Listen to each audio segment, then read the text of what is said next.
Bonjour, j'espère que vous allez bien mes enfants. Aujourd'hui, nous allons vers un nouveau son, c'est le son 1. Le son 1. Qu'est-ce qui vous rappelle le son 1, les enfants? Est-ce qu'on l'a déjà vu? Hein? Est-ce qu'on l'a déjà vu?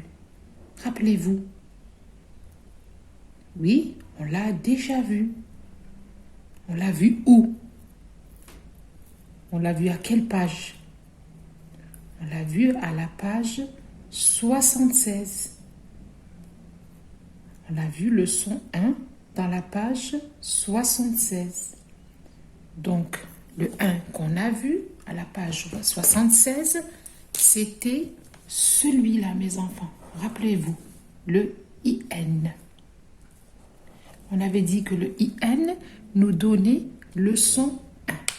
Aujourd'hui, nous allons voir ce même son, ce son IN, mais qui a 3 façons différentes de s'écrire. Nous avons avec le AIN, il nous donne le son 1, EIN, il nous donne le son 1, et AIM, il nous donne le son 1. Alors, demain matin, je peindrai l'essaim qui s'est installé dans le sapin. Demain matin, je peindrai l'essaim qui s'est installé dans le sapin. Alors, regardez matin. Regardez matin. Matin, c'est celui-là, le IN, que nous avons déjà rencontré dans la page 76. Mais aujourd'hui, regardez, là, nous avons une autre manière de s'écrire, c'est peindre. Regardez, peindre, peindrer, peindre. Vous avez l'essaim, un essaim,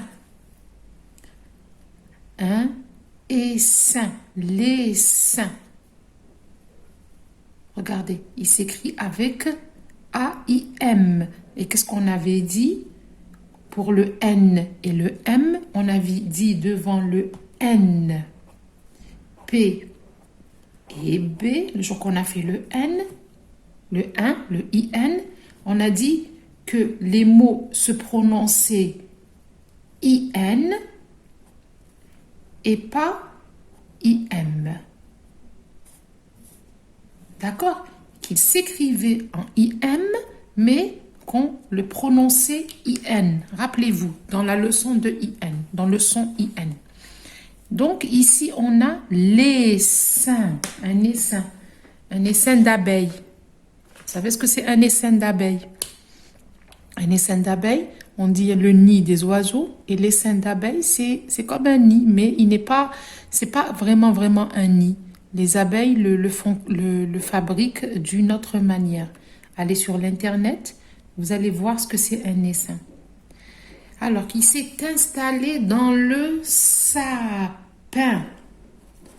Dans le sapin. Regardez sapin. Il s'écrit avec A-I-N et il se prononce 1. Donc, dites-moi ici, les enfants, combien de fois, et on a aussi ici, deux mains. Regardez, deux mains. Deux mains, regardez. Il s'écrit avec A-I-N et il se lit 1. Demain matin, je peindrai l'essaim qui s'est installé dans le sapin. 1, 1, 1, 1, 1, 1 et 1. Alors, dites-moi, combien de fois vous voyez ici combien de fois est écrit ici combien de fois vous entendez, combien de fois que vous entendez le 1 ici? Combien? Très bien, 6 fois. 6 fois. 6 fois, mais regardez, ici on devait rajouter le IN, donc on va dire que nous avons 4 façons d'écrire le IN, mais une façon de se prononcer. Il s'écrit en IN A-A-I-N, E-I-N et A-I-M. Mais il nous donne un son. Un son qui est pareil, c'est le 1. Alors, sauf que là, regardez, l'écriture, elle est différente. Ce qui diffère, c'est l'écriture. Mais le son, il y est. Le son est pareil.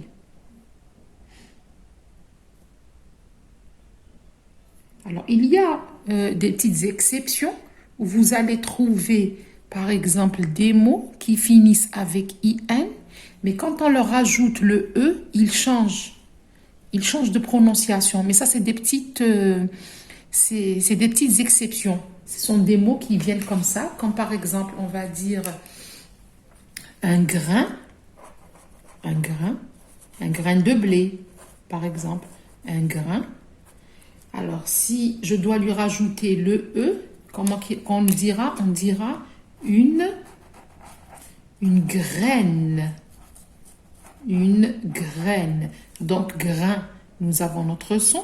S'il doit passer au féminin, il changera complètement de son. On ne retrouvera plus. On retrouvera le son, lequel? Très bien, le E. Une graine. Voilà. Ça, c'est des petites exceptions. Quand, par exemple, on peut dire aussi un Américain. Regardez, un Américain. Un Américain. Ici, regardez, nous avons notre son 1. Regardez, le voilà. Je vais l'entourer.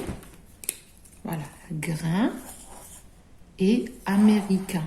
Regardez, là, je l'entoure. Si je dois le mettre au féminin, qu'est-ce que j'aurai?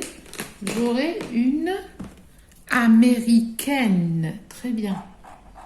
Une américaine. Là, parce que pourquoi? J'ai rajouté mon E. Et quand je rajoute mon E, qu'est-ce qu'il se passe? Je perds le son. Quand il est sur le masculin, il y est. Ça, c'est des petites exceptions. Il y a des petits mots qui vont se présenter comme ça. C'est pour que vous ne vous posez pas la question. Vous dites, ah, pourquoi c'était comme ça?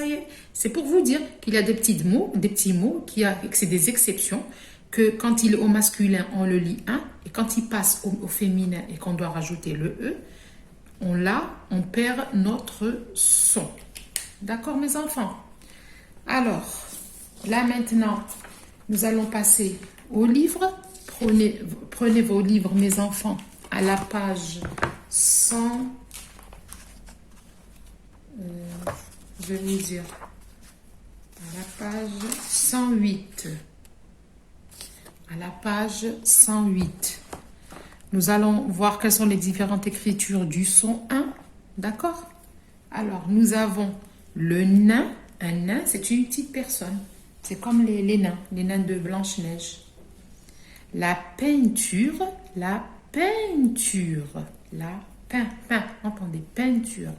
Le sapin, le poulain, le poulain, c'est le petit du cheval et de la jument. Le train, le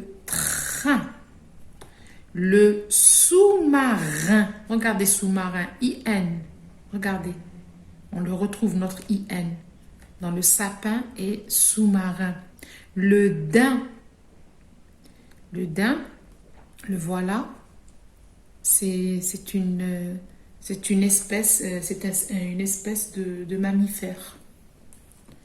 L'empreinte, vous savez ce que c'est une empreinte? L'empreinte. Voilà, là on a vu les différents sons, les différentes écritures du son 1.